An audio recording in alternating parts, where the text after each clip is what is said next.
नमस्कार, आप देख रहे हैं न्यूज फॉर नेशन और मैं हूं प्रियदर्शन।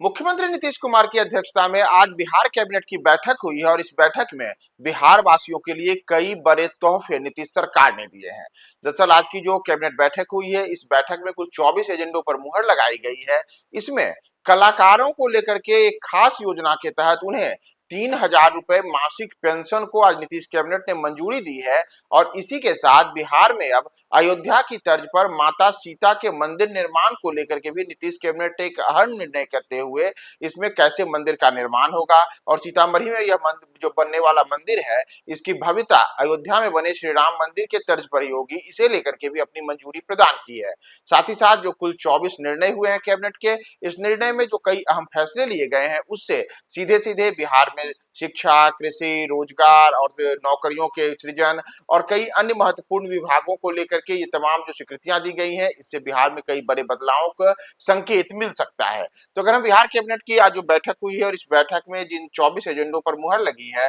उसकी बात करें तो नीतीश कैबिनेट ने एक महत्वपूर्ण निर्णय लेते हुए जो बिहार के वैसे कलाकार हैं जो कि अब वयोवृद्ध हो चुके हैं, जो कि किसी शारीरिक अक्षमता से जूझ रहे हैं, तो इन कलाकारों के लिए मुख्यमंत्री कलाकार पेंशन योजना की स्वीकृति दी है और इसमें राज्य के कलाकारों को 3,000 रुपए मासिक पेंशन दिया जाएगा। इसी तरीके से जैसा मैंने आपको बताया कि अयोध्या की तर्ज पर बिहार में माता सीता का मंदिर बनेगा, तो इसके लिए सीतामढ़ी जिले के पुनौरा धाम में माता सीता का जहां जन्म हुआ था उस जगह पर अयोध्या की तर्ज पर पूरे इलाके को विकसित करने और मंदिर निर्माण के लिए 883 करोड़ रुपए खर्च करने को नीतीश सरकार ने अपनी मंजूरी दी है। इसमें कि कहां से पैसा आएगा, किस मद में पैसा खर्च होगा और इसकी देखभाल और संचालन को लेकर के भी पूरी तैयारी की गई है और इसके लिए पूरी तमाम तरीकों पर चर्चा करने के बाद नीतीश कैबिनेट ने आज 883 करोड़ रुपए से पुनौरा धाम में माता सीता के मंदिर निर्माण को मंजूरी दी है। साथ ही साथ कुछ अन्य जो महत्वपूर्ण निर्णय हुए हैं उसमें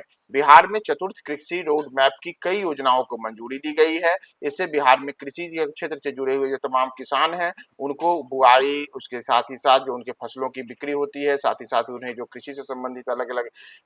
जो सुविधाएं होती हैं उनको मुहैया कराई जाएगी। नीतीश कैबिनेट ने एक अन्य महत्वपूर्ण निर्णय में मुख्यमंत्री बिहार गुरु शिष्य परंपरा योजना की शुरुआत की है। यह अपने आप में एक महत्वपूर्ण योजना है। अररिया जिले के लिए एक महत्वपूर्ण निर्णय लेते हुए वहां चिकित्सा महाविद्यालय खोलने को मंजूरी दी गई है। दरअसल आपको ज्ञात होगा कि बिहार में तमाम जिलों में चिकित्सा महाविद्यालय यानी कि मेडिकल कॉलेजेस खोलने को लेकर के नीतीश कैबिनेट ने अपना संकल्प लिया है और उसी क्रम में अररिया जिले में चिकित्सा महाविद्यालय खोलने को आज नीतीश कैबिनेट ने मंजूरी दी है। बिहार के जहानाबाद जिले में सिंचाई परियोजना के तहत 42 करोड़ रुपए की योजनाओं को कैबिनेट ने मंजूरी दी है और एक महत्वपूर्ण निर्णय लेते हुए राज्य में औद्योगिक गतिविधियों को बढ़ावा देने के लिए औसत भूमि हानि को 41.8 करोड़ से घटा करके 30.9 कर दिया गया है। मुख्यमंत्री प्रतिज्ञा योजना को ही मंजूरी दी गई है। इसके अंतर्गत बिहार में 1 लाख युवाओं को रोजगार देने का लक्ष्य रखा गया है और इस मद में अलग अलग क्षेत्रों में कैसे रोजगार सृजित किए जाएंगे और इसमें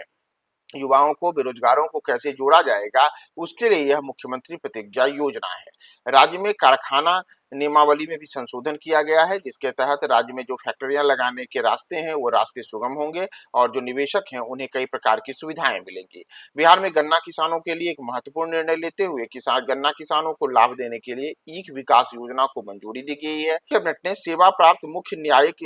न्यायाधीशों को घरेलू सहायता नियमावली 2025 को भी मंजूरी दी है। इसी तरीके से बिहार में जो इस वर्ष विधानसभा के चुनाव होने हैं उसके लिए विधानसभा चुनाव 2025 में मतपत्र को छापने के लिए कोलकाता के सरस्वती प्रेस लिमिटेड को इसकी अनुमति दी गई है। यानी कि जो तमाम मतदाता जो कि मतपत्रों के माध्यम से वोटिंग करेंगे उनका मतपत्र कोलकाता की जो कंपनी है सरस्वती प्रेस लिमिटेड वहां से छप करके आएगी। राज्य में चिकित्सा महाविद्यालय में राष्ट्रीय विज्ञान आयोग नई दिल्ली के मानक के अनुसार अब भर्तियां होंगी और राजकीय विभिन्न सेवाओं के कर्मियों को लाभ पहुंचाने के लिए नीतीश कैबिनेट ने उनके वेतन स्तर के आधार पर पूर्व निर्धारित न्यूनतम कालावधि में आंशिक संशोधन करने को मंजूरी दी है। एक महत्वपूर्ण निर्णय के तहत बिहार के पंचायती राज प्रतिनिधियों को अब इलाज के लिए मुख्यमंत्री चिकित्सा सहायता कोष से अनुदान मिलेगा और साथ ही साथ सेवानिवृत्ति अब अपर पुलिस अधीक्षक रमाकांत प्रसाद को नीतीश कैबिनेट ने 30 जून 2026 तक के लिए उनके सेवा को बढ़ाने के प्रस्ताव को भी मंजूरी दी है और विशेष निगरानी के डीआईजी विकास कुमार की सेवा अवधि को 1 वर्ष तक बढ़ाने को लेकर के नीतीश कैबिनेट ने अपनी मंजूरी दी है। तो बिहार कैबिनेट की जो आज बैठक हुई, इस बैठक में इन कुल 24 एजेंडों पर मुहर लगी है, जिसका क्रमवार हमने आपको विवरण बताया है।